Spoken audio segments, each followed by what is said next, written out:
చాలా కాలం తర్వాత మన కవితక్క ఫోటో ముందరకు వచ్చింది. ఎందుకు వచ్చింది, ఏ కారణం చేత వచ్చింది, అక్క ఏం మంచి పని చేసింది మరి మీకు తెలవాలి కదా. కల్వకుంట్ల కవితక్క మండలిలో మాట్లాడింది, శాసనం మండలిలో. మీరు చూసి ఉంటారు సోషల్ మీడియాలో బాగా కాంగ్రెస్ సోషల్ మీడియా వైరల్ చేస్తున్నారు. అదే రకంగా మా అక్క జాగృతి సోషల్ మీడియా కూడా వైరల్ చేస్తుంది. ఇక మిగతా వాళ్ళు దీన్ని పట్టించుకున్న పాపాన పోలే. అయితే మరి ఎందుకు వైరల్ చేస్తున్నారు, ఎవరు చేపిస్తున్నారు? మరి మండలిలో అక్క ఏం చేసిందంటే ఏడుస్తుంది అక్క. సో అక్క ఏడుపు మరి ఎవరి కోసం? ఆత్మగౌరవ పోరాటం అంటాను. ఆస్తుల పంపకం కాదు అధ్యక్ష, ఆస్తుల పంచాయతీ కాదు అధ్యక్ష, ఆత్మగౌరవ పంచాయతీ అంటాను. ఏమో ఆత్మగౌరవం 2014 నుంచి లేదా, ఇవాళనే వచ్చింది అక్క కొత్తగా అనేది అర్థం కాలేదు. సో అక్క ఆనాడు జరిగిన మొత్తం తప్పులే అంటాను. ఇప్పుడు నేను ఇంకా నా స్లాంగ్లో వేరే రకంగా ఉంటుంది కదా, చెప్పకూడదు. సో అక్క తెలంగాణ రాష్ట్రంలో బీఆర్ఎస్ పార్టీలో లేదంటే గత టీఆర్ఎస్ పార్టీలో చాలా కాలం పాటు చాలా రాజకీయాలు చేసి చాలా పైసలు చాలా దండిగా సంపాదించింది. పదవులు తెచ్చుకుంది, నాయన పేరు చెప్పుకొని రాజకీయంగా ఎదిగింది. ఇలా ఎవరు బిడ్డ అంటే కేసీఆర్ బిడ్డ. రియాలడు కూడా ఆమె ఇంటి పేరు కూడా ఉందేలో, కల్వకుంట్ల కవితక్కే అంటారు. సో నేను కూడా గట్టి నేపులు ఇస్తాను. మరి కల్వకుంట్ల కవితకు సోయి ఉన్నదా లేదా, సోయి తప్ప ఏమన్నా మాట్లాడుతుందా? ఇంకోటి, ఎన్ని రోజులు ఇట్లా రేవంతుడి కోసం మాట్లాడది, ఎన్ని రోజులు ఇట్లా బీఆర్ఎస్ పార్టీని బదనాం చేస్తే నీ ఆత్మ శాంతిస్తుందో చెప్పాలి. అట్లా కూడా అది కూడా నేను కోరుతా ఉన్నా. నిజంగా నీకు నచ్చిన పని బీఆర్ఎస్ నాశనం చేయడం అయితే మరి కేసీఆర్ చేసిన అతిపెద్ద తప్పితే ఈ జీవితంలో తన బిడ్డను రాజకీయాల్లో తీసుకురావడమే అనుకుంటాను నేనైతే. నా ఉద్దేశం చెప్తున్నాను. ఒకవేళ నీ లక్ష్యం అదే అయితే, బీఆర్ఎస్ నాశనం చేయడమో బీఆర్ఎస్ ఖతం చేయడమో అనేది నీ లక్ష్యం అయితే, లేదంటే కాంగ్రెస్ లేపడం, రేవంత్ రెడ్డిని లేపడం, లేదు కాంగ్రెస్ వాళ్ళ కోసం మాట్లాడమే నీ లక్ష్యం అయితే, అదే నీ ఆత్మగౌరవం అయితే, కేసీఆర్ చేసిన అతిపెద్ద తప్పితే ఈ జీవితంలో నిన్ను రాజకీయాల్లో తీసుకొచ్చి అంటారు పావును పాలు పోసేసినట్టు అయిపోయింది ఇప్పుడు బీఆర్ఎస్ పార్టీ వాళ్ళు. చక్క ఇలా కాటేస్తాను వాళ్ళని, అది ప్రజలందరూ గమనిస్తా ఉన్నారు. మరి ఎందుకు సానుభూతి కావాలనుకుంటుంది, ఎందుకు బీఆర్ఎస్ పార్టీ పైన 24 గంటల ఆరోపణలు చేస్తుంది తప్ప వాళ్ళు మాట్లాడతలేరు, స్పందిస్తలేరు. అక్కని పట్టించుకున్న పాపాన పోతలేరు. ఎందుకంటే అక్క ఎవరి డైరెక్షన్ నడుస్తుంది ఏంటనేది ప్రజలే చూస్తున్నారు. ఒక్క సెకండ్ కూడా ఇంతవరకు కాంగ్రెస్ పార్టీ పైన నేను ఆరోపణలు చేయగా, బలమైన ఆరోపణలు చేయగా నేను చూడలే. ఏదో తూతూ మంత్రంగా 2 డైలాగులు వేస్తాను, వదిలిపెడతాను. మరి అక్క గురించి ఇలా రేవంత్ అన్న ఆస్థాన మీడియా కూడా ఇలా వార్తలు రాస్తాను, అన్ని చూసే ప్రయత్నం చేస్తా. సో కవిత ఏడుపులు సానుభూతి కోసమేనా అనేది నా ప్రశ్న. ఇంకోటి, ఈ సానుభూతితో పాటు కాంగ్రెస్ కు మైలేజ్ కోసమేనా అనేది కూడా మనం వాడుకోవచ్చు. ఎందుకంటే కాంగ్రెస్ మైలేజ్ తెచ్చుకోవడానికి వాడతాను. ఇక ఫస్ట్ ఇదొక పత్రికల ఇదే ఐటెం రాసుకొచ్చిండు, ఒకసారి చూడ్రి. కవిత రాజీనామా ఆమోదం లభించింది, ప్రకటించిన మండలి చైర్మన్ గుత్తా సుఖేందర్ రెడ్డి గారు ఆయన ప్రకటించింది. అయితే సోమవారం మండలిలో కవిత చివరి ప్రసంగం జరిగింది. మాట్లాడుతూ వెక్కి వెక్కి అక్క ఏడ్చింది. ఇక మండలిలో రాజకీయ ప్రసంగం చేసింది. అయితే బీఆర్ఎస్ కేసీఆర్ టార్గెటెడ్ గా సాగిన స్పీచ్, రాజకీయ ప్రసంగం. మరి స్పీకర్ గారు ఇట్లా కట్టింగ్ ఏం పెట్టలే, ఎందుకంటే చైర్మన్ గారు మండలి చైర్మన్ ఇట్లా మైక్ కట్ చేస్తారు కదా, అట్లాంటి ప్రోగ్రామ్ ఏం పెట్టలేదు. మంచిగా మాట్లాడమ్మా, నువ్వు బీఆర్ఎస్ బాగా తిట్టమ్మా, నువ్వు బాగా దుమ్మెత్తిపోయమ్మా, నువ్వు వస్తూనే ఉండు, మా వాళ్ళు వాడుకుంటూనే ఉంటారు రాజకీయంగా, నువ్వు పలికినాక వాళ్ళు పలుకుతారమ్మా. సో ఫస్ట్ నువ్వు పలుకు, నీ పలుకు అయిపోయాక మా వాళ్ళు మా కాంగ్రెస్ పనులు చిలక పలుకులు పలుకుతారు తర్వాత. సో నువ్వు పద్ధతిగా ఒక్కొక్క పొల్లు పోకుండా మాట్లాడతాయి అని చెప్పేసి వాళ్ళకి మైక్ ఇచ్చి అక్కకు వినాలి కదా. మరి అంతా ఇంకా టార్గెట్ గా సాగిన స్పీచ్ అంట. ఏడుపు ఎపిసోడ్ పై కాంగ్రెస్ అనుకూల మీడియాలో భారీ కథనాలు వస్తున్నాయి. నేను నిన్న పేపర్ చదవలేదు. ఇక నిన్న పేపర్లో అయితే ఇక మామూలు రాతలు కాదు, ఇక వేరే రాతలు. ఇక నిన్న పేపర్లో కవితక్క మీద ఎక్కడ లేని సానుభూతి చూపిస్తున్నది కాంగ్రెస్ మీడియా. ఈ ప్రేమ అక్క బీఆర్ఎస్ పార్టీ వీడ ముందుకు ఎందుకు లేదు, లేదు బీఆర్ఎస్ పైన ఆరోపణలు చేయముందుకు ఎందుకు లేదు. ఇప్పుడు జనం బాటం జరుగుతుంది. ఒక్కరోజన్నా కల్వకుంట్ల కవితకు జనం బాటలో ఈ ప్రజలు కలిసింది, ఈ పథకాలు అడిగింది, ఈ పనులు చేయమంటుందని చెప్పేసి పేపర్లో కాంగ్రెస్ మీడియా రాయలే. కానీ ఎప్పుడైతే ఏ మూలనైనా తెలంగాణలో ఏ మూల తిరిగి ఏడికి పోయి మీటింగ్ పెట్టి కేసీఆర్ ను కేటీఆర్ ను బీఆర్ఎస్ పార్టీ తిట్టినా ఎమ్మటే బ్యానర్ ఐటమ్ రాస్తున్నాను.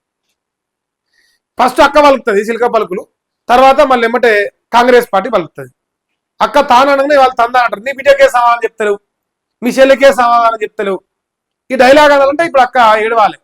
ఇగో ఆడవిల్ల ఏడుపు నీ ఇంటికి మంచిది కాదనాలి. ఇప్పుడు రేపో మాపు అసలు ప్రోగ్రామ్ కూడా పెట్టుకుంటారు రేపు. ఇక వెక్కి వెక్కి ఏడిచింది అక్క. ఇక చాలా కాలంగా పెండింగ్ లో ఉన్న రాజీనామా ఎప్పుడో ఇచ్చింది. అలా నాయన ఇలా కొట్టినప్పుడు సస్పెండ్ చేసినప్పుడు ఇచ్చింది. ఇంక మరి ఇప్పటి వరకు ఆమోదించలే. ఇప్పుడు ఆమోదించరు. మరి ఇదేం రాజకీయం? దీననకంగా ఇంకేం రంగులు ఉన్నాయో. లేదంటే కేసీఆర్ జనంలోకి వస్తాడు, అసెంబ్లీ సమావేశాలు అయిపోగానే చర్చ జరిగిందా, దాన్ని అరికట్టే ప్రయత్నం అయ్యే వాళ్ళ రాజకీయంగా, అది కూడా మనకు తెలియదు.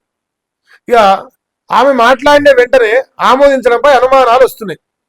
ఈ వ్యవహారం వెనుక రేవంత్ రెడ్డి ఉన్నట్టు ప్రచారం ఏమి లేదు, సాపుగా చెప్పొచ్చు. ఇక ప్రచారం ఇంకోటి అనాల్సిన పని లేదు, సాపుగా అర్థమవుతుంది.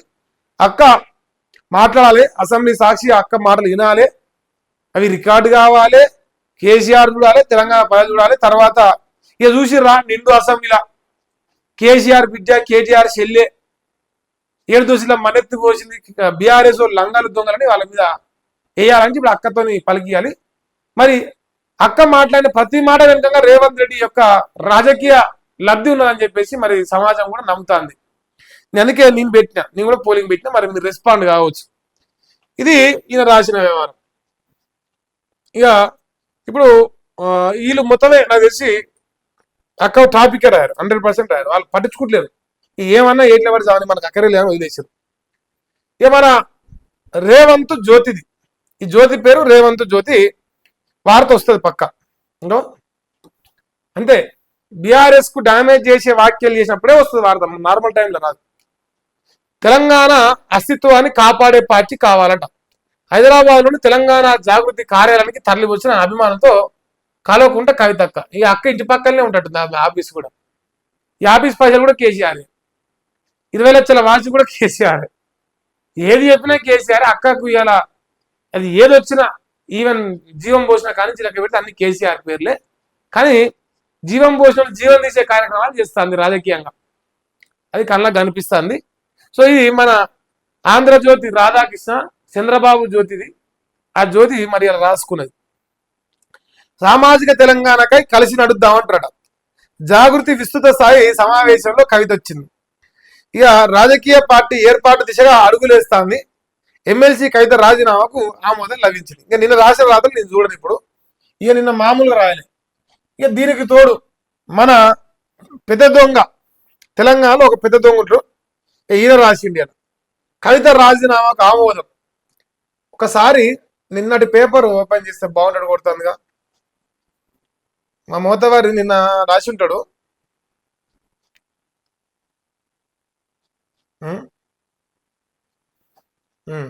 అబ్బా ఆహా, ఏం రాసినవరా నీ అక్క, మామూలు ముచ్చట కాదు. నిన్న ఇగో నాది ఆస్తి గొడవ కాదు, ఆత్మగౌరవ పోరాటం. స్వరాష్ట్రంలో మొదటి బతుకమ్మ పండుగ నుంచే నా మీద ఆంక్షలు మొదలైనవి. ప్రశ్నించినందుకే పార్టీ నుండి బయటకు పంపిర్రు. శాసన మండలిలో ఎమ్మెల్సీ కవిత మండలిలో అక్క మాట్లాడేందుకు అంత ఇంట్రెస్ట్ చూపించింది. వాళ్ళు మైకు కట్ చేయకుండా ఉండేందుకు అంత ఇంట్రెస్ట్ చూపించారు. ఎందుకంటే వాళ్ళందరికీ అవే కావాలి. రిహార్సల్ రిపీట్ కొట్టాలి యూట్యూబ్లల్లా పచ్చ మీడియాలో రిపీట్ కొట్టాలంటే అక్క ఏడవాలి, అక్క తుడవాలి, అన్ని కాడాలి. మెయిన్ పేపర్ బ్యాన్ అంటే రేవంత్ రెడ్డి కూడా దేగలడు నిన్న పేపర్లు మొత్తం అక్కే. మరి ఇట్లా రావాలంటే మరి రాయాలి. ఎట్లా అనుకుంటారు? ఇది రేవంత్ రెడ్డి వెలుగా మరి తెలిసిన జోలినా. సో మరి ఇంత అక్క వార్త నమస్తే తెలంగాణ రాకుండా ఇలా పేపర్లలో ఇంతింత వస్తున్నట్టు అర్థమైంది. ఎవరి కోసం ఇది? ఎవరి కోసం జరుగుతుంది? ఎవరి మేలు కోసం జరుగుతుంది అంత వ్యవహారం? సో ప్రజలు న్యాయనిరతను మీరే గమనించాలి. ఇక పార్టీలో ఎన్ని అవమానాలు ఎదురైనా నవ్వుకుంటా పనిచేసిన, ఉద్యమంలో పనిచేసిన వాళ్ళు ఆగం చేస్తారు అనుకోలే. బీఆర్ఎస్ కు నైతికత లేదు, పార్టీకి దూరం అవుతున్నందుకు హ్యాపీగా ఉన్నా. బీఆర్ఎస్ పాలనలో కాళేశ్వరం నుంచి కలెక్టరేట్ల దాకా అన్నింటా అవినీతే జరిగింది. ఒక్క ఏడుకు వెనుకంగా ఎంత విషం కక్కిపోయిందో మనం గమనించవచ్చు. ఎందుకు ఇంత పెద్దగా రాసుకురు? ఇది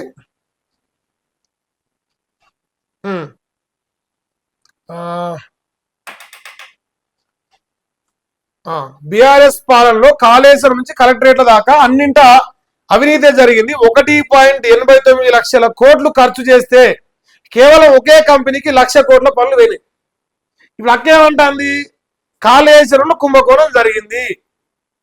రైతు బంధులకు అంటారుగా, రైతు బంధుల్లో రుణమాఫీల్లో పథకాలను ఆఖరికి కేసీఆర్ కిట్టో ఇక ఏదన్నా కానీ ఏదైనా సరే అవినీతి జరిగింది. ఏదైనా సరే అవినీతి జరిగింది. మరి ఒకటే కంపెనీ మేయా కృష్ణారెడ్డిని ఎందుకక్క మరి రేవంత్ రెడ్డిని గల్లా పట్టుకొని అడిగే ధైర్యం లేదు మనకు? ఏం రేవంత్ రెడ్డి ఏం సంగతి అని అడిగినవా, ప్రశ్నించినవా? పోయి 1,00,000 కోట్లు వానికి ఇచ్చినంట అన్నావు, అన్నిట్లో అవినీతి జరిగిందంటావు. మరి నువ్వు చేసిన అవినీతి సంగతి కూడా చెప్తే అయిపోగా, అంత మంచిదనేగా. నువ్వు సత్యహరిచంద్రుడి కంటే పెద్ద మనిషి అనుకుందాం కొద్దిసేపు. మరి సత్యహరిచంద్రుడు కంటే గొప్పగా నువ్వెట్లా అవినీతి చేసినావు, నువ్వెట్లా సంపాదించినావు, మీ నాయన వెనకంగా అంటారుగా కోడి వెనకంగా కోడి పిల్లలు లెక్క ఎన్ని కోట్ల రూపాయలు పక్కేసుకొని ప్యాలెస్ ఎట్ట కట్టావు, అన్నీ వేయాలి. అట్లనే మీ నాయన సంపాదించిన వేసుకో, మీ అన్న సంపాదించి వేసుకో, మీ బావ సంపాదించి, నువ్వు మాత్రం రూపాయి ఏకన్నా సంపాదలే. ఈ కాంగ్రెస్ వాళ్ళు ప్రచారం అక్క రూపాయి సంపాదలే. అవినీతి అంటే ఆ పదం డిక్షనరీలో లేదు అక్కకు. అవినీతి చేయడం అనేది లేదు. రెక్కల ముక్కలు కష్టం చేసి సంపాదించిన అక్క ఇప్పుడు ప్యాలెస్లు. మనం సంపాదలేం అట్లాంటి ప్యాలెస్ మళ్ళా. కానీ అక్క కుంభకోణాల గురించి మాట్లాడతాడు. రేవంత్ రెడ్డి ఇవాళ ప్రభుత్వం వచ్చింది, గా కొండ సూర్యక బిడ్డ రోడ్డు మీకు వచ్చి చెప్పింది, దాని మీద ప్రశ్నించదు. రాజకీయ నాయకుడు ఎవరైనా కుంభకోణం చేసి నేను చేయలేదు అంటలే. కానీ అక్క డైరెక్షన్లు ఎవరి కోసం, ఎందుకు ఇంత అంటారుగా తెగించి ధైర్యం చేసి బీఆర్ఎస్ నాశనం చేయడానికి మనం పూనుకున్నాం? ఏం రాజకీయ లబ్ధి కోసం? ముఖ్యమంత్రి అవుతామా?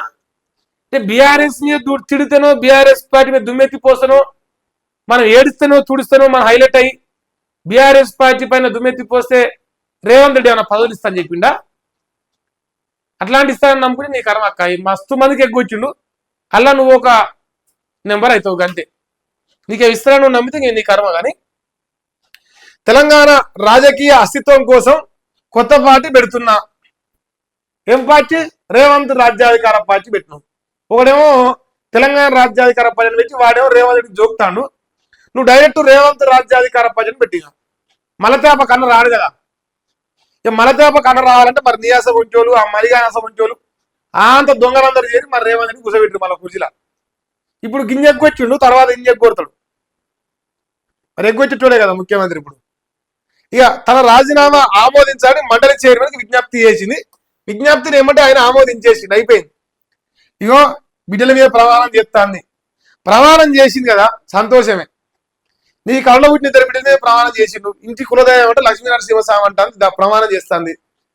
అదే ప్రమాణంలో ఇంకొక శపథం చెయ్యక్క, నేను రూపాయి కూడా బీఆర్ఎస్ పార్టీ నుంచి అవినీతి చేయలేదు, రూపాయి కూడా అక్రమంగా సంపాదించలేదు, మా భర్తో నేనో మా కుటుంబ సభ్యులో రెక్కల కష్టం మీదనే మేము సంపాదించినామని మరి నువ్వు నీ పిల్లల మీద, నీ కులదైవం మీద, ఇంకా నీకు ఎవరి మీద కొట్టారంటే వాళ్ళ మీద ప్రమాణం చేయి.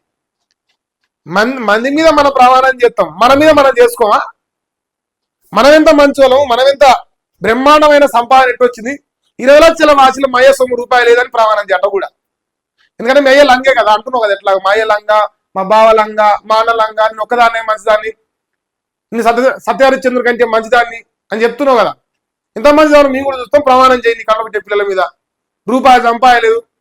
నేను అదేదో బంజారా హిల్సా, బంజారా హిల్స్ ప్యాలెస్ మా నాయన రెక్కల కష్టం మీదనే సంపాదిస్తే నేను కొనుక్కున్నా.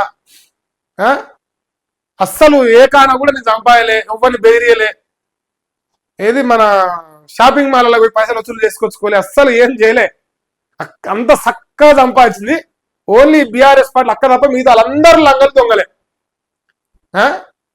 జనం నవ్వుతారు అక్క నువ్వు చెప్పే జోలి. ఏడవంగానే అయిపోతుంది అంతా, ఏడవంగానే కథం అంతా. వాషింగ్ పౌడర్ నిర్మా అవుతుందా?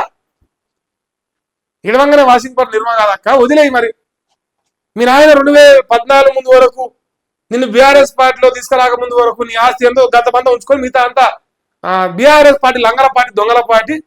అల్ల నుంచి వచ్చిన సంపాదన నా పొత్తు మరి మొత్తం జనాలకి రాజిస్తానని దర్వదానం చేసేసి. ఇక నీ అంత ప్రపంచకంలో ఇంత మంచి రాజకీయ నాయకులు లేరనుకుంటాం మేము కూడా. ఆ ఏం ముందు నష్టమో ఏం కథో ఇది. కాంగ్రెస్ వాళ్ళు అయితే మన నోరు తెరుచుకొని విన్నారా, ఎప్పుడు వస్తుందా అక్క మాట్లాడదు, ఎప్పుడు మాట్లాడదావా అని నోరు తెలుసుకొని అట్లా వాళ్ళ మేలు కోసం అక్క కన్న బాధలు పడుతుంది. మరి నిన్న ఈ ఏడుపు కోసం రేవంత్ రెడ్డి ఏమైనా ₹10 ఇస్తాడు, ఇంక 2 3 మిగిలినాయిగా. మరి ఆ 2 3 ఏమైనా ఇస్తాను నేను తెలియదు ఆయన. నిన్న బాగానే అక్క నడిపించింది. ఇక్కడేం పీకమని జాతీయ స్థాయికి పోవాలి, పీకామని ఇగో మలేషియా గాడేమో కంచం పొత్తు ఇంకేదో పొత్తు అంటే అక్కకు బాధ అయింది. అసెంబ్లీ సాక్షిగా ఏం బీకిరని జాతీయ స్థాయికి పోయిరంటాను అక్క. మరి మన మలియాడు నిన్నోటి వెక్కిండు, తెలంగాణ జాగృతి కథ భారత జాగృతి అని మనం ఎందుకు పెట్టినాక, మరి మనం ఈడేం పొడిచినామని ఢిల్లీలో భారత జాగృతి పెట్టినాం. అయ్యో అయ్య గురించి చెప్పినప్పుడు మన బిడ్డ గురించి కూడా మాట్లాడి వస్తుంది జనాలకి. ఆయన ఏం బీకలేకనే జాతీయ స్థాయి పెట్టినావు, మరి నువ్వేం బీకతే అందుకు మరి నువ్వు పెట్టినావు, నువ్వు భారత జాగృతి నువ్వు కూడా మార్చినావు కదా. మళ్ళీ అసెంబ్లీ సాక్షి అన్ని మాటలు మాడితే వాడు మైక్ కట్ చేయడు. ఇవన్నీ కావాలి, వాళ్ళకి ఆనుముత్యాలు తేలాడతారు. అక్క ఏం మాట్లాడింది అలా ఏమేమి ఆనుముత్యాలు ఏరుకొని రాసిరు, నిన్న ఏరుకొని రాసిరు. బీఆర్ఎస్ అన్నించి అవినీతి జరిగింది, అక్క మాత్రం బీఆర్ఎస్ పార్టీ అవినీతిలో మీరందరూ చేసుకొని నేను ఒక్కదాన్ని నన్ను స్కిప్ చేయండి, మీరు అవినీతి చేసేయండి నన్ను స్కిప్ చేయండి అని చెప్పి అక్క పక్కకు దూరం నిలబడి అవినీతి ఇట్లా చేస్తుర్రా, ఇట్లా జరుగుతుందా అని చూస్తుంది. ఏదో 20 లక్షల వాచి పెట్టుకొని చూస్తుంది అవినీతి గురించి. ఇట్లా కష్టపడి సంపాదించింది. ఇక ఒక కంపెనీకే 1,00,000 కోట్లకు పైగా పనులు, వ్యక్తిగా వెళ్తున్నా శక్తిగా తిరిగి వస్తా. రేవంత్ శక్తిగానా, ప్రజల శక్తిగానా, బీఆర్ఎస్ నాశనంగానా? అక్కడ నువ్వు శక్తిగా తిరిగి రావాలని కోరుకుంటున్నా, కానీ మన అధికార పార్టీ పైన పోరాటం చేయాలి. ప్రతిపక్ష పార్టీ పైన పోరాటం చేస్తే మన ముఖ్యమంత్రులం కావు. నువ్వు పార్టీ పెట్టేది ఇప్పుడు మరి లాస్ట్ పక్కన ముందరన్నా వెనకన్నా ఏదో ఒకటి రేవంత్ అని కలిపేసి పార్టీ పేర్ల జనాలకు క్లారిటీ వచ్చింది. అక్క ఇదంతా చేసింది రేవంత్ రెడ్డి కోసమా అన్న ఎంతమంది చరిత్ర చూస్తాను, ఎంతమందిని తొక్కేసి పండవేటి తొక్కి తొక్కి తొక్కి ముఖ్యమంత్రి అయినాక మరి జాగ్రత్త అక్క. నువ్వు ముందే మా అన్న నల్లమల పులి అసవంటి నమ్ముతాను, నమ్మి అంటారుగా నాన్న పోసినట్టు ఉట్టిపురలేనంట. మరి అసవంటి బతికేమైనా రాగాలే, ఇక చెల్లెవు కాబట్టి అక్కవు కాబట్టి ఆడవిలేవు కాబట్టి మరి ప్రేమ ఉంటది కాబట్టి తమ్ముళ్ళంగా చెప్తాను నీ మేలు కోరి రాజకీయ భవిష్యత్తు మంచిగా ఉండాలని కోరుకుంటున్నా. మరి నల్లమల్ల పులి నమ్మితే తొక్కి తొక్కి తొక్కి అందరు తొక్కిరు, మళ్ళీ నిన్ను ఒక్కదాన్ని వదిలిపెడతా లేదా మాకు తెలియదు. ఇక ఎడ్యుకోర్ ఇన్ఫ్రాస్ట్రక్చర్ మాత్రం బిజినెస్ మాత్రం మంచిగా జరుపుకోక అదొక్కటన్నా. ఇన్ని బాధలు పడ్డందుకు మన అట్లీస్ట్ దందరన్నా మిగిలాలిగా. ఈసారి ఎడ్యుకోర్ ఇన్ఫ్రాస్ట్రక్చర్ ద్వారా 20 లక్షలు 20 కోట్ల వాచి పెట్టాక 20 కోట్ల వాచి పెట్టి కొప్పు పెట్టి వచ్చి జైలు తక్కువ 2 అని చెప్పేసి కలరింగ్. అసలు రూపాయి అవినీతి తెలియదు మనకు. మనం తెలంగాణ రాకముందు వరకు మన అయ్య ఆస్తులు ఏంది, మన ఆస్తులు ఏంది, తెలంగాణ వచ్చి అంత ప్రభుత్వం ఏర్పడడానికి ఇలా మీద ఆరోపణ చేస్తున్నాం. మరి అలా జరిగినప్పుడు మన కూడా పెరిగింది కదా, మన మన జోలిద్దా, మన సత్యహరిశ్చంద్రులకు మారిపోయారా? చెప్పేందుకు నీకన్నా బుద్ధి లేదు, ఇలాంటి మాకన్నా ఉండాలి కాక. సో ఇది కల్వకుంట్ల కవితక్క పరిస్థితి. ఇక్కడ ఒక ఇంట్రెస్టింగ్ కామెంట్ ఉంది. ఇగో ఇంకో ఒక ఆయన రాసింది చూడండి, కవిత కాంగ్రెస్ లో చేరుతుందంట, దానం కడియం మాదిరిగానే రావచ్చు కూడాట, మా పార్టీలో చేరిన ఆశ్చర్యం లేదట కాంగ్రెస్ ఎమ్మెల్యే మల్లెడ్డి రంగన్న నేను ఏమంటున్నా, అసలు ఆశ్చర్యం కాదు, మాకు పిచ్చ క్లారిటీ ఉంది, పిచ్చ క్లారిటీ ఫిగర్ కనిపిస్తుంది. అబ్బా అక్క రేపు కాంగ్రెస్ కండువా 3 రంగుల కండువా కొని మురుసుకుంటా రేవంత్ రెడ్డికి షేక్ అండిస్తుంటే మాకు ఆ ఫిగర్ బ్రెయిన్ లోకి వచ్చేస్తుంది ఆల్రెడీ ఇప్పుడే. ఇక నువ్వు ఎప్పుడో అంటాను, మేము ఆల్రెడీ క్లారిటీ తీసుకున్నాం. ఇక మాకు ఆ అక్క ఫోటో ఎప్పుడు వస్తా, ఎప్పుడు మేము ఫోటో దిగుదామా, అక్క ఫోటో ఎప్పుడు జబ్బాస్ 3 రంగుల కండువతో అక్క ఎంత మంచిగా మెరిసిపోతుందిరా అని చెప్పేసి అనుకుంటాం. ఇక అది ఇక మరి దానున్నా ఏందరూ కడియన్సీ గారు మరి అందరు రాజీనామా అని చెప్తారా అక్కతో పాటు. ఆడవిలకున్న ధైర్యం లేదు వాళ్ళ అంగనా కొడుకు మల్లేశ గారికి. ఏమో మళ్ళీగా కల్వకుంట్ల కవితక్క బాటలో నేను కూడా వాళ్ళ నాయన బీఆర్ఎస్ పార్టీ ఎలగొచ్చిండ్రా, ఇజ్జత్ అనిపించింది, ఆడవిలో రాజీనామా వేసింది.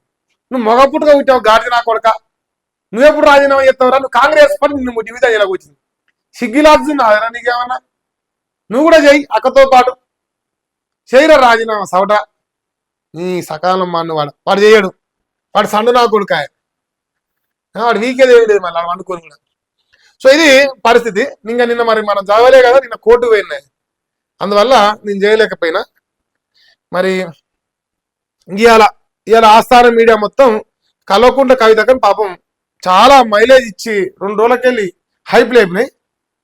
ఆమోదం వచ్చేసింది, అక్క రాజీనామా అయిపోయింది, అక్క ఇప్పుడు మాజీ అయిపోవడానికి రెడీ అయిపోయింది.